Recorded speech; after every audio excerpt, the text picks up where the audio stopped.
السلام علیکم ورحمۃ اللہ وبرکاتہ۔ نبی کریم صلی اللہ علیہ وسلم نے ذوالحجہ کے پہلے 10 دنوں کے بارے میں فرمایا، جتنا کوئی نیک عمل اللہ تعالیٰ کو ان 10 دنوں میں پسند ہے، اتنا کسی دن میں پسند نہیں۔ آپ صلی اللہ علیہ وسلم سے پوچھا گیا کہ اللہ کے رسول، جہاد فی سبیل اللہ بھی نہیں؟ فرمایا ہاں، جہاد فی سبیل اللہ بھی نہیں، مگر کوئی شخص اللہ کی راہ میں اپنی جان و مال کے ساتھ ہی شہید ہو جائے۔ نبی کریم صلی اللہ علیہ وسلم ذوالحجہ کے ابتدائی 9 دنوں کے روزے رکھا کرتے تھے۔ نبی کریم صلی اللہ علیہ وسلم نے ارشاد فرمایا، مجھے امید ہے کہ عرفہ کے دن روزہ رکھنے سے اللہ گزشتہ اور آئندہ 2 سالوں کے گناہ معاف کر دے گا۔ ذوالحجہ کا چاند دیکھنے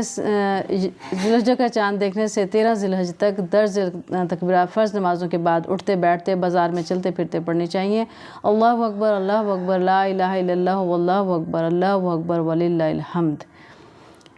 نبی کریم صلی اللہ علیہ وسلم نے ارشاد فرمایا، جب تم ذی الحجہ کا چاند دیکھ لو اور تم میں سے کوئی شخص قربانی کا ارادہ کرے تو وہ اپنے بال اور ناخن نہ کاٹے۔